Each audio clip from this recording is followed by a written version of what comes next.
Basin এর উপরে পা তুলে উজু করা যাবে কিনা, পাকা চুল তোলা যাবে কিনা, দেনমোহর আদায় করার আগে স্ত্রী মারা গেলে দেনমোহর কিভাবে আদায় করব, সংসার বাঁচানোর জন্য এবং মায়ের সম্মান রক্ষার জন্য স্বামীর কাছে মিথ্যা কথা বলা যাবে কিনা, নামাজের বিছানা পা দিয়ে ঠিক করা যাবে কিনা, গর্ভের বাচ্চা নষ্ট হলে কতদিন পর নামাজ পড়া যাবে, বিছানা যায় নামাজ বিছিয়ে নামাজ পড়া যাবে কিনা, মেয়েরা হিজাবের উপর সেজদা করলে তা হয় না, এ বিষয়ে আমাকে একটু জানানো উপকৃত হতাম। হায়েজ অবস্থায় কি রাতে সিজদা করা যাবে আর এই অবস্থায় কি কি আমল করা যায়? আমি বাইরে থাকি, আমি যদি আমার বইয়ের গোপন ছবি মোবাইলে রেখে পরে দেখি আমার কি গুনাহ হবে?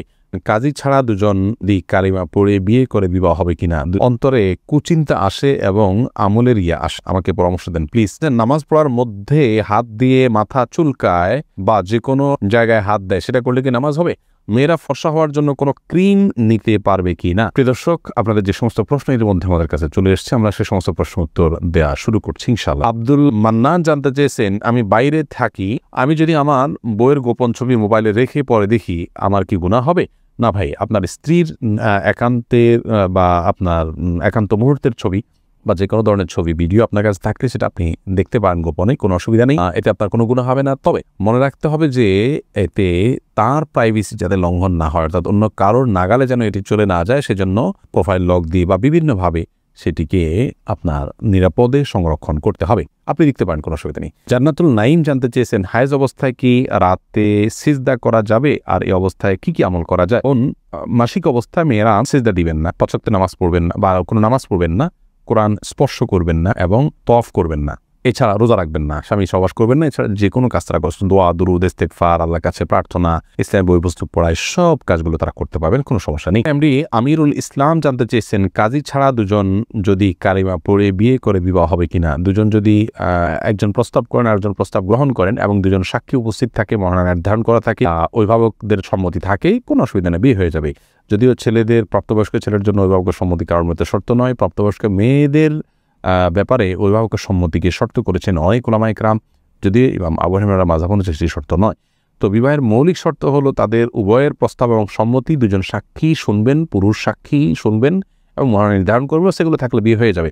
কাজী এটা বিয়ের জন্য আবশ্যক নয়, কাজী ছাড়াও বিয়ে হতে পারে। সাইফুর রহমান সিয়াম জানতে চেয়েছেন, পাকা চুল তোলা যাবে কি না? পাকা চুল আপনার একটা বা দুইটা হয়, সেটা তোলা উচিত নয়, কোনো কোনো হাদিসে সেটি নিষিদ্ধ রয়েছে। বিশেষ করে নিজের বয়স লুকানোর জন্য অনেকে কাজটি করে থাকেন, এটি না করাই উচিত। নীলুফার ইয়াসমিন মাইশা আপনি জানতে চেয়েছেন, সম্প্রতি একটা মাদ্রাসায় পড়া বোনের কাছ থেকে শুনেছি মেয়েরা হিজাবের উপর সেজদা করলে তা হয় না, এ বিষয়ে আমাকে একটু জানানো উপকৃত হতাম।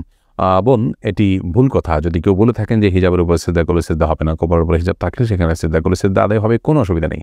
কোথাও নিষেধ নেই করা দিয়েছে যে কপালের উপরে কাপড় থাকলে সেজদা হবে না। তবে মুখমণ্ডল ঢেকে সেজদা করা উচিত নয় সাধারণ অবস্থায়। যেখানে অন্য কোনো পরপুরুষ নেই সেখানে আপনি মুখমণ্ডল না ঢেকে ওটা খুলে সেজদা করতে হবে। হাদিসে স্পষ্টভাবে মুখমণ্ডল ঢেকে সিজদা করার পর নিষেধাজ্ঞা রয়েছে। মানসুর আলী জানতে চেয়েছেন, দেনমোহর আদায় করার আগে স্ত্রী মারা গেলে দেনমোহর কিভাবে আদায় করব? দেনমোহর করার আগেই যদি স্ত্রী মারা যান, আল্লাহ মাফ করুন, তাহলে এটা তো স্ত্রীর পাওনা ছিল। এটি আপনি স্ত্রীর ওয়ারিস যারা, তাদের মধ্যে যার যতটুকু প্রাপ্য আছে সে হারে বন্টন করে দিতে পারেন, অথবা তার পক্ষ থেকে আল্লাহ রাস্তা দান করে দিলেন যেন সওয়াব তিনি পেয়ে যান। আব্দুল্লাহ আল মামুন জানতে চেয়েছেন, অন্তরে কুচিন্তা আসে এবং আমলের আসে, আমাকে পরামর্শ দেন প্লিজ। কুচিন্তা এবং খারাপ চিন্তা ভাবনা এগুলো দূর করার জন্য বেশ কয়েকটি ভিডিও আমাদের আছে, সেগুলো দেখে নেবেন ইনশাআল্লাহ। আপনি বাজে কোনো চিন্তা আসলে বাম দিকে থুতু ফেলে 3 বার আমানতু বিল্লাহি ওয়া রাসূলিহি এটা পড়বেন। সেই সাথে আল্লাহ তাআলার কাছে দোয়া করবেন, পানাহ চাইবেন, আল্লাহুম্মা জাআল ওয়াসাওয়িসা কলবি খাশিয়াতাক, আল্লাহ আমার অন্তরের কুমন্ত্রণাগুলোকে আপনার ভয় দিয়ে আপনি পরিবর্তন করে দিন। এভাবে আল্লাহর কাছে দোয়া করতে পারেন, নিজের ভাষায় আপনি বলতে পারেন। সেই সাথে আপনার আল্লাহকে নিয়ে যদি বাজে চিন্তা আসে, তার জন্য আলাদা কিছু পরামর্শ আছে, আমাদের ভিডিওতে দেখে নিবেন। আসলে সমস্ত আমলকে লুকিয়ে করার চেষ্টা করবেন।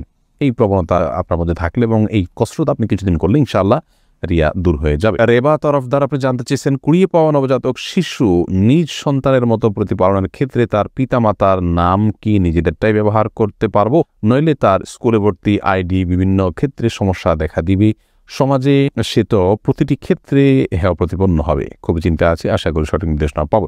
বোন রাবেয়া, যদি কুড়িয়ে পাওয়া হয় এবং তার বাবা মাকে কোনোভাবেই খুঁজে বের করা না হয়, আজকাল ডিএনএ বিভিন্নভাবে হয়তো খুঁজে পাওয়ার স্কোপ থাকতে পারে, যদি থাকে তাহলে সে চেষ্টা করতে হবে। যদি কোনোভাবে তার বাবা মা খুঁজে পাওয়া না যায়, তাহলে সেক্ষেত্রে আপনার ওই শিশুকে যারা লালন পালন করছেন তার জীবনের তার লাইফ যাতে সহজভাবে চলতে পারে সেটার সুবিধার্থে তাদের বাবা মা ঘরে তাদের নাম তারা উল্লেখ করতে পারেন, অসুবিধা নেই। লালন পালনকারী ব্যক্তিকে বাবা মার ঘরে নাম উল্লেখ করলেও প্রকৃত ঘটনাকে তারা লুকানোর চেষ্টা করবেন না, সেটি যেন সবাই জানে, সন্তান জানে যে তার বাবা মা ভিন্ন কেউ।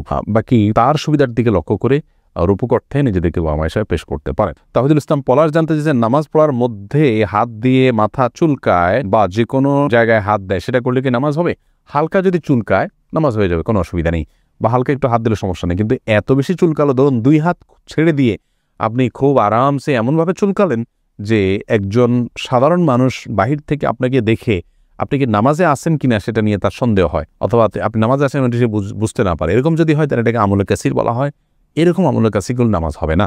আর যদি হাইয়া আছে, নামাজের রূপ আছে, আপনি সেই রকম ইয়ের মধ্যেই আছেন, নামাজের অবস্থার মধ্যেই আপনি আছেন, বোঝা যায় যে আপনি নামাজে আছেন, সে অবস্থা বজায় রেখে ধরুন হাতে একটা বাঁধা আছে, আরেকটা দিয়ে হালকা একটু চুলকালেন, মানুষ দেখলে বুঝতে পারতেছে যে আপনি নামাজে আছেন, আপনার ভাবভঙ্গি বাঁধা এটা বোঝা যাচ্ছে। এরকম যদি হয় তাহলে এটুকু চুলকালে কোনো অসুবিধা হবে না, জায়েজ হবে।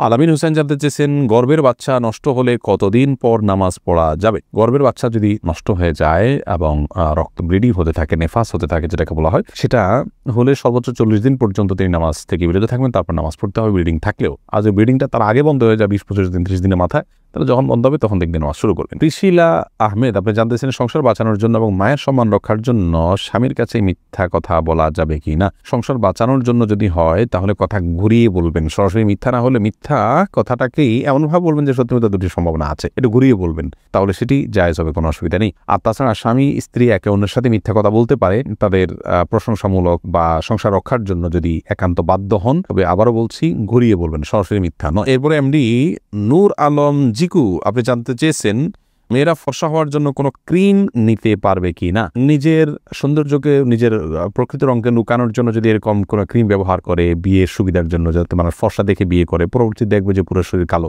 এরকম করলে প্রতারণা হবে, সেজন্য এটা নাজায়েজ হবে, হারাম হবে। আর এমনিতে নিজের রূপচর্চার অংশ হিসাবে যদি তিনি করেন, এখানে কাউকে প্রতারণা করার কোনো স্কোপই নেই, ধরুন বিয়ে হয়ে গেছে কথার কথা, অথবা বিয়ের এখনও আলোচনাই নেই, তো এই জায়গা থেকে জাস্ট নিজেকে সুন্দর হিসেবে প্রকাশ করার জন্য করছেন, তাহলে সেক্ষেত্রে করতে পারেন। আর যদি এখানে ব্যাপক পরিবর্তন হয়, অর্থাৎ গোটা রংটাই টোটাল চেঞ্জ হয়ে যায়, তাহলে সেটা জায়েজ নাই, কারণ লা তাবদিলা লিখালকিল্লাহ, আল্লাহর সৃষ্টিতে পরিবর্তন করা জায়েজ নাই। আলেয়া খানম জানতে চেয়েছেন, বিছানা জায়নামাজ বিছিয়ে নামাজ পড়া যাবে কিনা? বিছানা জায়নামাজ বিছিয়ে নামাজ পড়া যাবে, কোনো অসুবিধা নেই।